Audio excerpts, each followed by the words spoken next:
the game, cause see the boxing voice.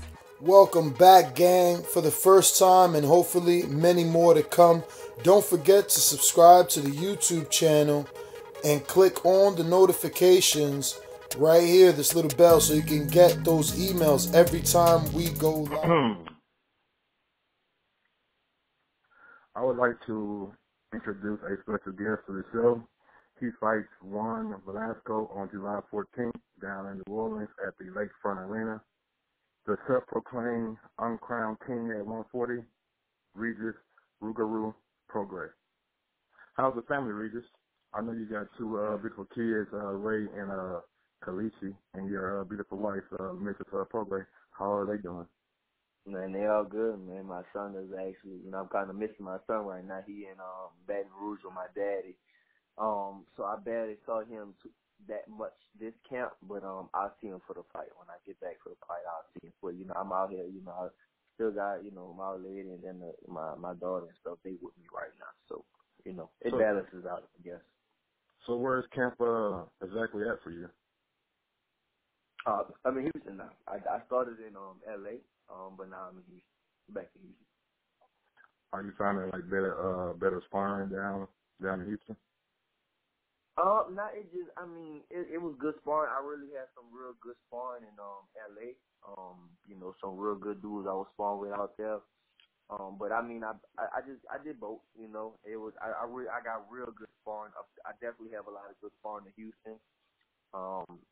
It's just both. But the weather. It's the main difference here is the weather. It's like it's way hotter in Houston. Way more humid out here. LA is like beautiful. Like it's real nice out there. The weather is perfect.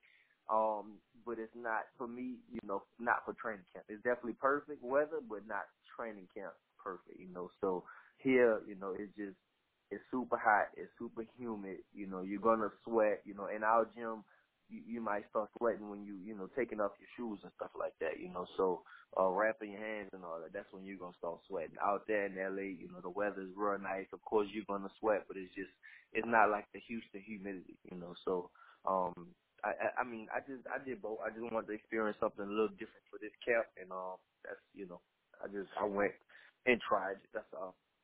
And me myself, I'm originally from Mississippi, and I always tell people it's a different kind of heat down south. So, yeah. When did you exactly discover boxing? Like, when did you fall in love with the sport? I was, like growing up, I was just always rough. Like I like to fight. To be honest, like I love to fight growing up. No matter what I fought on, I had a lot of street fights. I fought with my friends. I actually did karate when I was younger. And I remember like my first fight. Like I think one of my first fights I watched on TV was I think it was a tour guide. I forgot who he was fighting, but it was a tour guide fighting somebody. And then I started, I wasn't really like looking at boxing like that. But then one night it was like ESPN Classic was on, and like it was Mike Tyson fight. It was his fight, and I was like, damn, like I want to be like this dude one day, and that's kind of how I fell in love with like boxing. Like I just felt like Tyson was just knocking everybody out, like this little short, stocky ass dude was just putting everybody to sleep, big old dudes and stuff like that, and then. It wasn't like he was just walking in. It was like he couldn't be hit at the same time. He had like real good defense. He was slipping a lot of punches and hitting people, and I was like, damn, like that's amazing. I want to learn how to do that. But that was, I was I think I was like 14 or something, 13 or 14 when I saw that, and then I started, just playing around in the gloves in the street and stuff like that, and I don't know if people know my story, but I went to I played football in high school, and then, all the football players, we always, like, box, getting the gloves and stuff like that.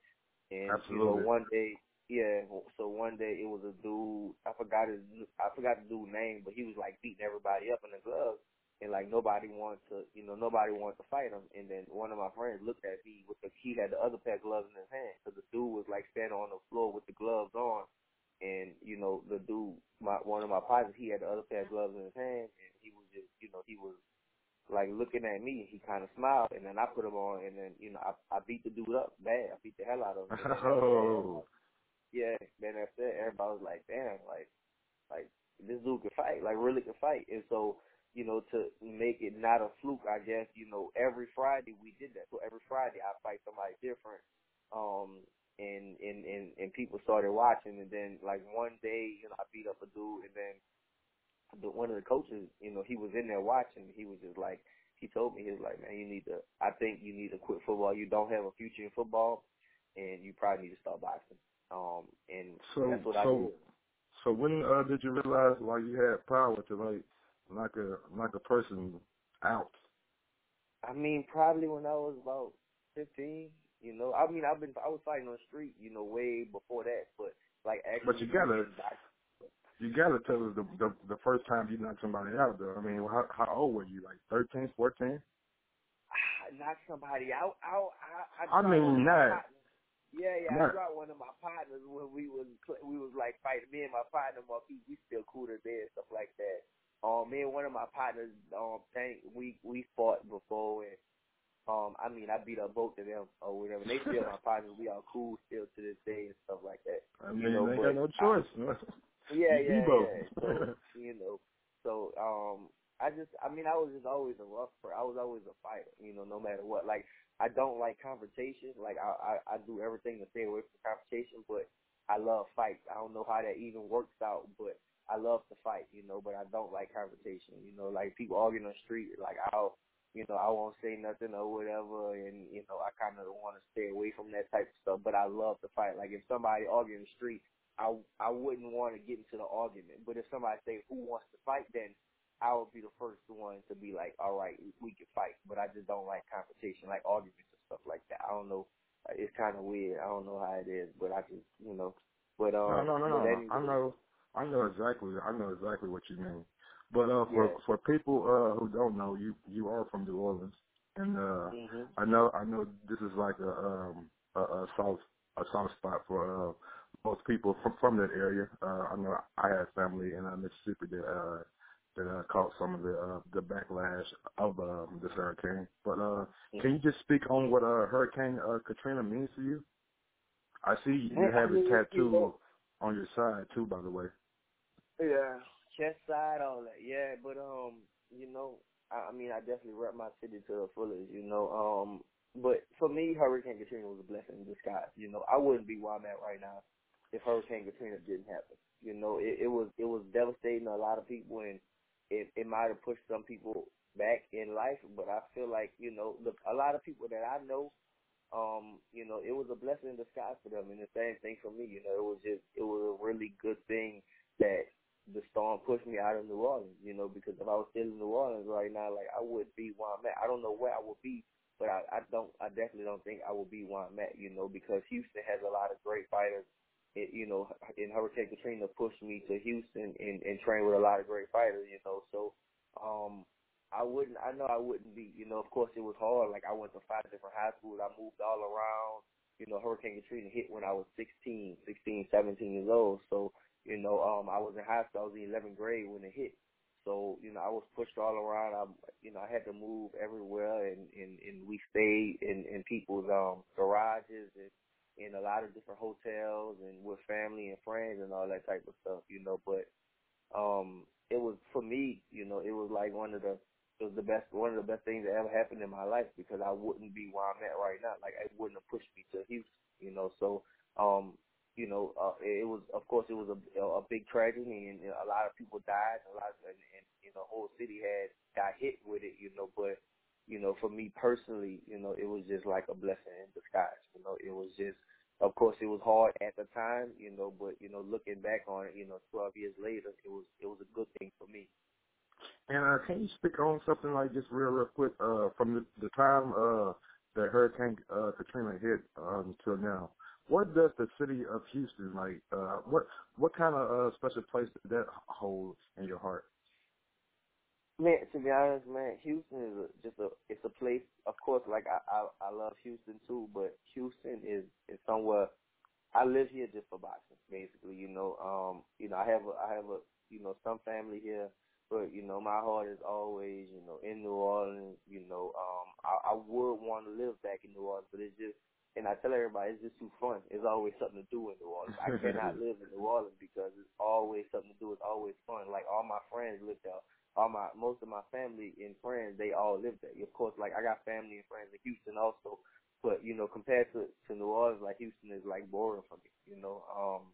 And I'm an outdoors type of person, so Houston just, you can be outdoors, but like I said, the humidity is bad here, and, so I think I'll be moving maybe out of Houston in a little while. I don't know where. It definitely can't be New Orleans, but I'm thinking about like moving to LA or something like that. I'm not sure yet, but, we'll see. But, I mean, Houston is definitely, Houston is definitely special to me, because, like it took me in, I guess, and it developed me as a fighter, like, so, I'm from New Orleans, I'm from New Orleans and stuff like that, of course, but as a fighter, I was developed in Houston. I got the heart and all that from New Orleans and, the upbringing from New Orleans and all that. But as a fighter, like Houston developed me as a fighter because all the good fighters I'm around, so.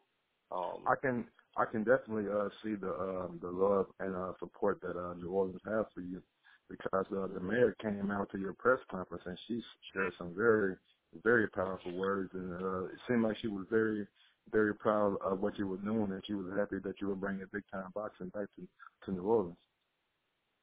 Mhm.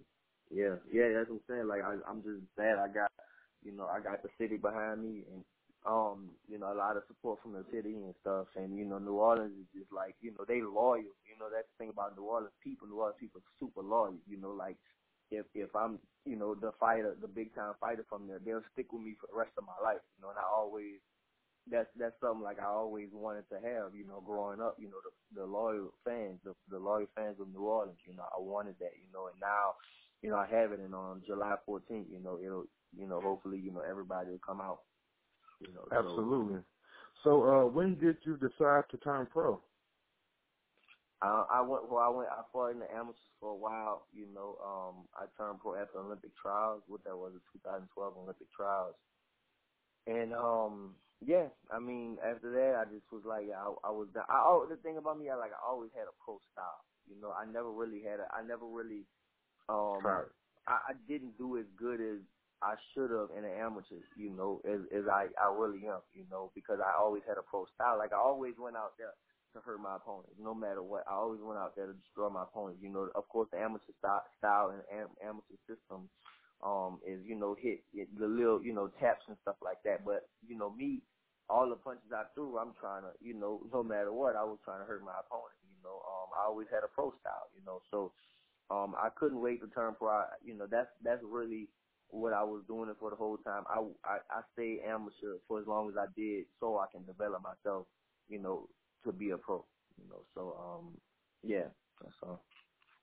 Absolutely. So how did you meet Lou DiBella? Oh man, my manager at the time, my manager always, at the time, he was telling me, get 10 fights and I'm gonna get you signed with Lou DiBella. So, after my 10th fight, I guess he contacted Lou DiBella. He hit him up. Lou liked what he saw, and he signed me. And then after that, he took a chance with me, and because the thing about me, I didn't have, so I went to Olympic trials, but after that, nobody wanted me. Nobody. Golden Boy, top rank. I mean, nobody wanted nothing to do with me, basically.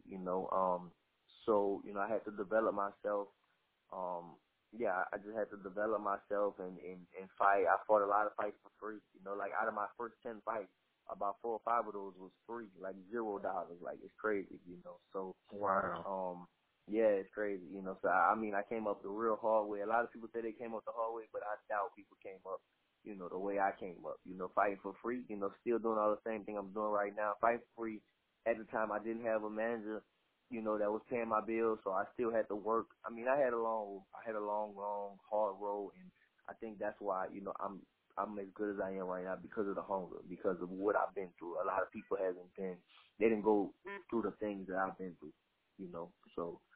I always say adversity makes champions.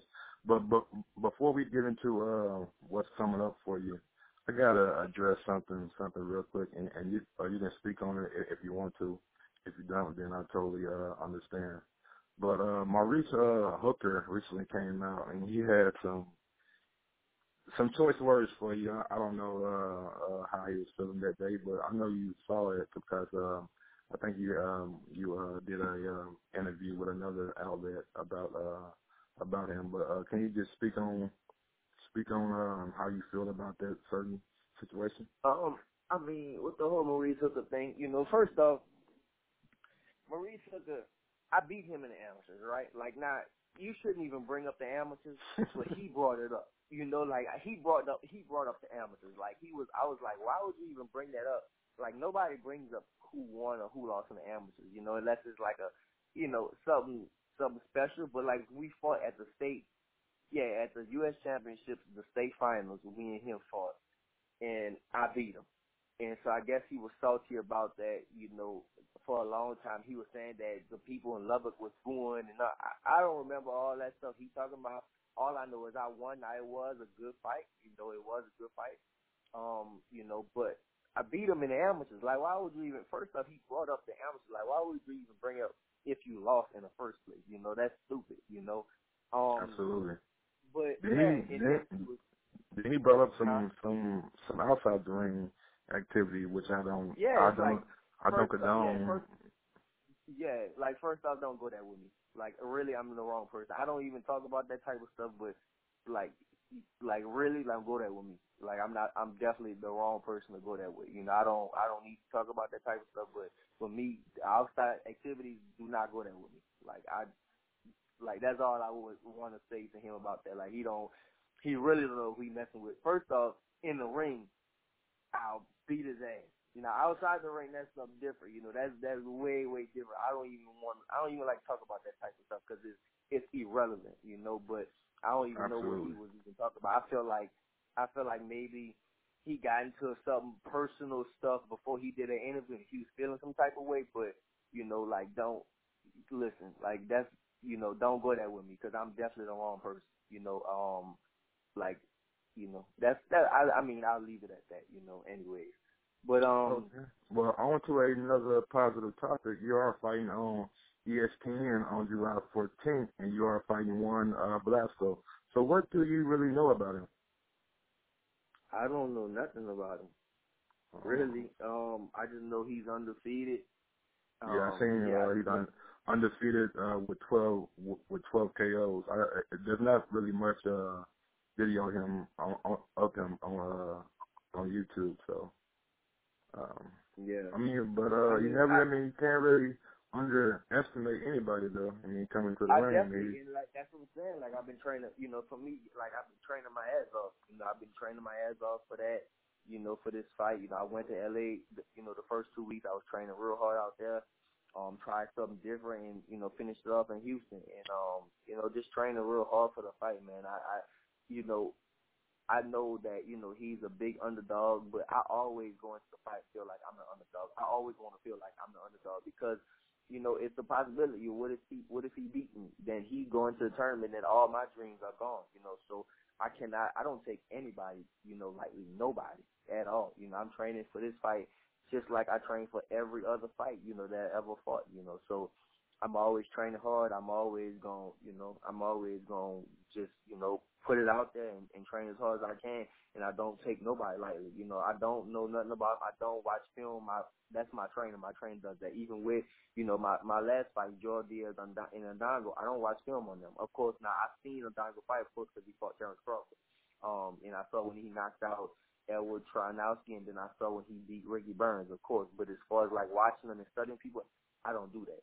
I let my trainer do that type of stuff, So, I mean, I know he's gonna be, he's gonna come to fight because, if he beats me, then everything I have going on for me right now, he's gonna get basically. He's hungry. He wants that. Of course, everybody wants what I have, going on right now. I'm not even a official champion, and people want what I have. Of course, so. I mean, I'm training hard. I'm definitely training hard for him no matter what. And I'm going to be, July 14th, you're going to see another great performance. Like, I want to give boxing fans what they want to see. That's what I do. Go out there, give good performances and must-see TV. Absolutely. So I got one question about your about the way you come out to the ring. How did you come up with that mask? With the is it the werewolf mask or like a Rugu mask? Okay. Rugu, yeah, Rugu. Yeah, I mean, story about that, like I think I was 4 or something like that, and I needed a nickname for my manager at the time, my daddy. They was they was like going back and forth with nicknames and all that type of stuff, and they was naming all kinds of stuff, and then my daddy said the Rugu, and he said, what about the Rugu? And then my manager was like, that's it, that's the name. And at first, really, I didn't like it, so I stuck with it. And then my 10th fight, I fought in Houston, and my 10th fight, I fought in Houston, and I came out with the mask. I came out just like I always wanted to come out. It was like perfect. I came out with no shirt, just like Tyson used to come out with no shirt, but I came out with the mask on. And everybody went crazy. The crowd went crazy, and ever since then I was just like, yeah, this works, so I mean, I like it, of course, it's a show. You gotta put on a show, and people like to see it, so I guess that's me now, the Rugal Group. Absolutely. It's definitely different and unique. Now, you are going to be on ESPN, the #1 sports network in the world.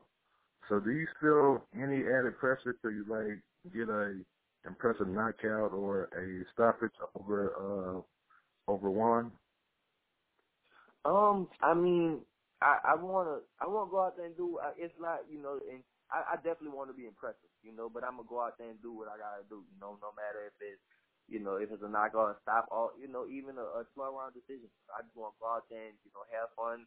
That's my main thing. Go out there, have fun, and I don't put pressure on myself. Of course, a lot of people say, it could be a lot of pressure. I don't put pressure on myself. I go out there and have fun, and it's just like every other fight for me. Every other fight is, I go out there, have fun, and do what I gotta do and be impressive. I definitely want to be impressed. That's the main thing. My manager, coming up, I had my old manager and stuff. He always told me, it's not just about you winning. It's about you looking good while you winning. That's the hard thing about boxing. You can't just win. You gotta look good and win. If you want to be back on TV, you gotta look good and win. And I've been doing that, and I want to keep doing that. I want to keep being impressive. So that's my main thing. Is just to go out there and have a great performance and just be impressive, and people want to just keep watching me. Absolutely. So, what really happened with you and Jose Ramirez? Because I can remember you being at the Amir Amon fight when you saw Amir Amon, and Bob Arum had floated around the idea that you guys take a little fight in between. And at that point in time, it didn't seem like you were very interested in doing that. So, what happened with that whole situation? Man, they wiggled their way out. That's the whole thing. They wiggled their way out.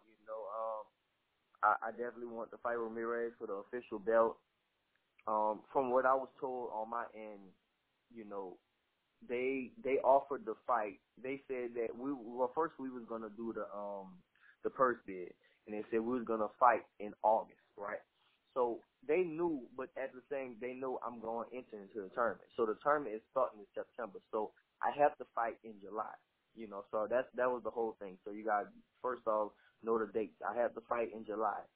So they said, all right, well, if you want to fight us, then you got to fight in August. So we said, they knew we were going to the tournament, but he's fighting in July also.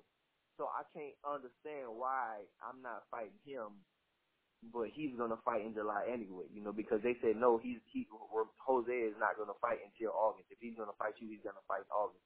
At the time, they knew that I was going into the tournament. So, I guess it was, I don't really want to say they wiggled their way out, because they still, they did offer the fight, but they offered it in August, but we could have fought in July, which is he's fighting in July and I'm fighting in July on the same network. So me and him could have made that fight before I went into the tournament, but, it's just, I guess it's just not happening, so I can't, I'm going, but I have, I guess, a better route, to go into the tournament. If Maurice Hooker enters into it might be 3 belts. That's another thing about him. Now, he said he wants to fight me and all that. Well, just tell him enter into the tournament. So he has his little belt.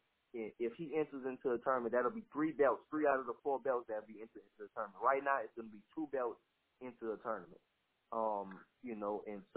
And then it's a whole lot of money. So a lot of people will say, well, of course people make up the excuse about the money and stuff. Well, he's not gonna make. I think the grand prize is like $4 million over 9 months. He's not gonna make that if he doesn't go into the tournament. He's not. No, Ramirez is not, or Maurice Hooker's not gonna make $4 million in less than a year. They're not gonna make that at all. Ramirez might have a chance of making something, but nowhere close to that, So, like I said, with that, it's their call. I know Ramirez definitely not going to go into the tournament. He don't want no part of that tournament.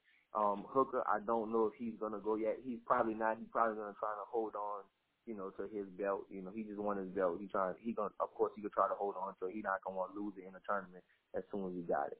So.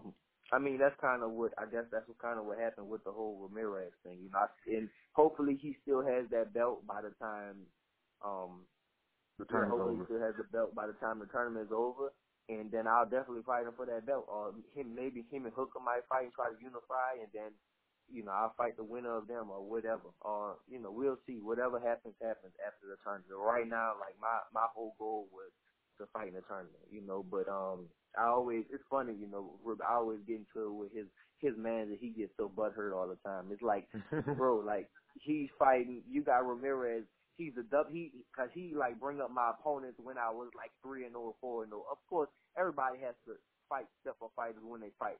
But his fighter is a WBC champion and he's fighting Danny O'Connor, somebody ranked in the 15 or something like that. Not even in the top 10. You're fighting somebody 15. So it's like, come on, bro.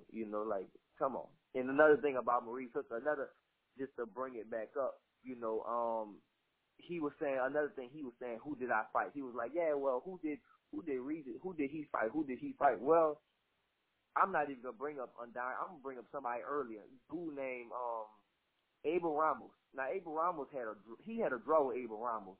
And that's the same I remember that. He had a draw with him on Showbox. It was not even close. Like, I destroyed Abel Ramos. Abel Ramos quit against me. So it's like, how you even going to say, really? You going to say this against me? You going to say, who did I fight? That don't even make no sense. He going to say, who did I fight? And then he fought 135 pounds, Darley Perez, and got a draw. And Darley dropped his ass and all. He dropped him, put him on the canvas, and it was a Rock Nation card. It was Andre Wall undercard. And, the whole world saw him really get beat. Everybody booed the decision.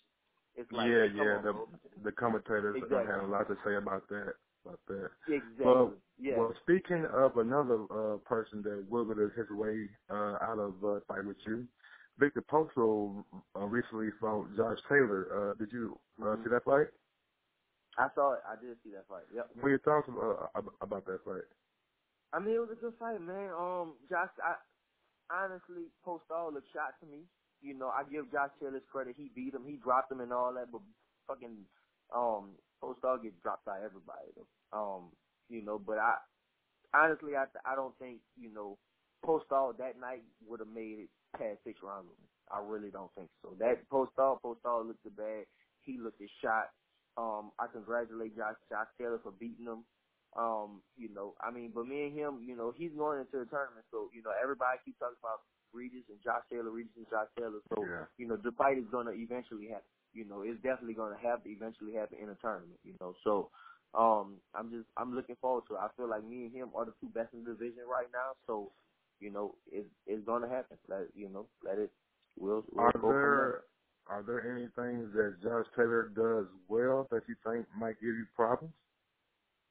I don't think give me problems. No, I don't think he'll give me problems. He does things well. He definitely does a lot of things well, But as far as I think my style will trouble him, because I can do so many different things. I think that Josh Taylor has 12 fights, right? He has 12 fights, and out of those 12 fights, you've seen everything he can do so far. You know, he's adjusted. He got hurt, because Postal hurt him, at the end of the round, and, the bell kind of saved him and stuff like that. But I feel like, we've seen everything Josh Taylor can do so far. You haven't seen, I mean, a lot of fighters say this, but I guarantee you haven't seen, like, probably 1/4 of the stuff that I can do yet. Right now, nobody just, right now nobody can take my power, So when I hit people, I hurt them. But, I'm ready to show people when I hit somebody and I don't hurt them, then what I can do. That's what I'm really ready to show people. I'm ready to show them that type of stuff when, like how I can box and do all kinds of different things. Right now, it's like, why show people what everything you can do if you don't need to? If I'm gonna hit somebody and I'm gonna hurt them and I know I can knock them out, then of course I'm just gonna go ahead and knock them out. But I'm ready to, I think against somebody like Josh Taylor that, I probably, I don't think I would knock him out so easy. Now I definitely think it'll be a good fight. I don't think I'll knock him out early. I probably maybe have to break him down and stuff like that. But at the same time, I think I can outbox. I really do. A lot of people probably say, like, what? You think you can outbox Josh Taylor? Like, I really think so because people haven't seen what I can do yet. That's the thing. Nobody haven't seen my full arsenal, like what I can really do, like how I can move my feet, my head, how I can throw fast shots and stuff like that. Most people haven't seen that except the people in my gym. That's the only people, my sparring partner, that's the only people that have really seen what I can do, So, I mean, he's going to tournament. I'm looking forward to that fight, So. Awesome. I'm ready. So, what are your opinions on the tournament and fighting for the Muhammad Ali Trophy and a grand prize that big over a 9 month period? I mean, I love it, man. I mean, it's a great opportunity to do something like that. It's definitely big, man. To get an Ali Trophy, of course the money and stuff is good, but the money the money ain't gonna be forever. The Ali Trophy will be forever, So, I mean, I love it. It's definitely the best people in the division fighting the best people in the division. And the number one person gets the thing, gets the they get the trophy, So I'm ready, I can't wait, I definitely I got to get past Velasco in 2 weeks, but after that, I'm ready, I'm ready. I can't wait to go into the tournament and see the draw and all that type of stuff. Absolutely. So I can't let you go without getting your thoughts on we got one big fight that's coming up and one potential big fight that's probably getting made down the road. First thing first, how do you feel about Canelo and Triple G too? Man, that's gonna be a good fight, man. I wanna. They both gave each other, a real good run for their money, and I mean, I can't. The second fight, I think Canelo could adjust more. I think he's better at adjusting. Because, Triple G, he's definitely strong and powerful and, he hits hard, but I just can't see him, I can't see him adjusting too much from what he did the first time. He can cut off the ring a little more, I guess, but, I don't know, man. I think it might be another close fight. Hopefully it don't be another draw, but I think it might be another close fight because a lot of people say, yeah, Triple G really won. But a lot of people, Canelo was, making a miss a lot at the same time. So a lot of people it depends don't really know it all depends. Yeah, it all depends on how you look at the fight. Same thing with Marvin Hagler and Sugar Ray Leonard. It depends on how you look at the fight. Whatever you like better. So I don't know, man. It's gonna be hard to call, but I think it's gonna be another close. I think it's gonna be another close fight. Hopefully they don't get a draw, but I think it's gonna be another close fight. Now, I don't know what's going down there by the third coast, but you got Earl Spence, you got the Charlos, you got you, and you got the heavyweight champion of the world, Deontay Wilder, who wants a fight bad with Anthony Joshua. How do you see that fight going? I got Wilder. Honestly, Absolutely. man, I got Wilder. First off, we got to support our fighters better than we do right now. Absolutely. Absolutely. You look at Filipinos, they gonna support Mexicans, they gonna support. If you look at the British fans, they gonna support their fighters. We the only ones not supporting our fighters. Why is we got the heavyweight champion of the world and we not supporting them? Like why? And not just to even say, I really think he's gonna beat. I think he can beat Joshua. I really think he could beat Andy Joshua. You know, I'm not just saying it. Of course, I wanna ride, with the American heavyweight, but at the same time, I really do think that, he's gonna, I think he's gonna beat him. I think that, I think he could. I think he can beat Andy Joshua. But it's just like nobody supports their own fighters. Like why? We the only country. Especially, we don't even support out like the black fighters and stuff like that. Like why? Why can't we support each other? It's crazy. Mexico, all these countries, they support all their fighters. Argentina and Colombia and everybody supports their own fighters. We the only ones we not gonna support our own fighters. So but at the same time, that I guess it is what it is. Joshua has the British fans and stuff like that, but. We just need to do a better job in supporting our fighters. Point blank period. We need to do that. But I still think that no matter what, I think Deontay Wilder will beat Andy Joshua. I just think you can't get ready for somebody like Wilder. Because he can't get wild, but he's long, he's fast, he's athletic, he can take a punch. So a lot of people saying, Andy Joshua can do this, he can do that. Yeah, you might be right. He can do a lot of things. But if he lands, like what's gonna happen if Andy Joshua lands on Deontay Wilder, and what's gonna happen if Deontay Wilder lands on Andy Joshua? I think that'll be, different. They both gonna land, but the clean shot, I really give it to Wilder. I don't think Andy Joshua could take that punches. I really don't. I think, I don't think he can do that. He can take the punches from Deontay Wilder. So I got to roll with Deontay Wilder. Absolutely. So tell the fans why they should tune into you fighting Juan Velasco on July 14th on ESPN. First off, it's going to be in New Orleans.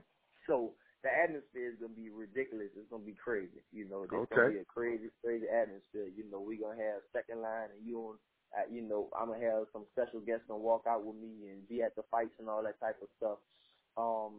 So if you can't make it, if you could make it, be there because it's going to be a crazy, crazy atmosphere. The whole city's supposed to come out for that. And, TV go, and the fight goes, I'm going to just go out there and do what I've been doing. People that have been watching, they know, I'm giving exciting fights and I'm climbing up the rankings real fast. I just looked at, I got the Ring magazine, and I'm number 1 in the Ring magazine. It only took me 3 fights, 3 fights ago, I was ranked number 10, and now I'm number 1, So, congratulations. It just tells you, yeah, thank you. It just tells you something about me as a fighter. Like, I'm stepping up, and every time I'm stepping up, I'm doing something amazing, and that's what I want to do, is just keep, every time I step up, I want to give a great performance, a real good performance, a great performance, and just, just keep doing what I got to do, keep winning, of course, and looking good while winning and giving the fans, what they want to see. People want to see action. People want to see knockouts. People want to see that. People want to see blood. That's what people want to see, and, that's what I'm going to give them.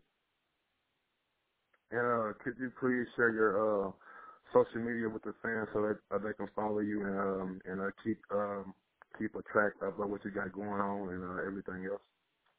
Cool. All right. So my Twitter is all at Aura Prograis, Aura Prograis, and my Instagram is at Regis Prograis, Regis Prograis, and of course I got a Facebook is Regis Prograis Box, and that's it. That's it. Well, I want to thank you for sharing your time with us at the Boxing Voice. We really do appreciate it. We're big fans over here. We can't wait to see you in action on July 14th, and looking forward to you entering in that WBSS tournament. Cool, man. Thank you. Thanks for having me. All right. And tell Maurice, look, I'll kick his ass. Already. We definitely going to let him know that. All right, bet. Yep. Take it easy, man. Thanks, bro. All right. Hey, man, I just want to say, bro, I appreciate it. You know what I'm saying? I can cut right here. Like, I can cut all this shit right here off. But I can really, bro, I appreciate you sharing your time with me, man. And I really want to thank you, and hopefully I can do it again sometime. All right, man. Cool. Thanks. All right, thanks. Bye. Yeah.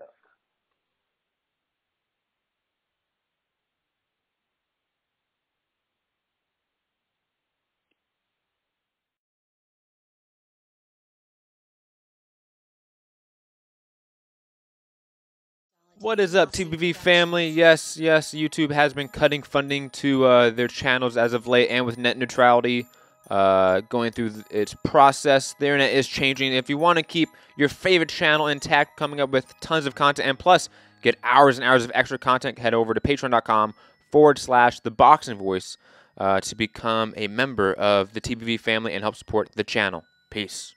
The game, 'cause see the boxing voice.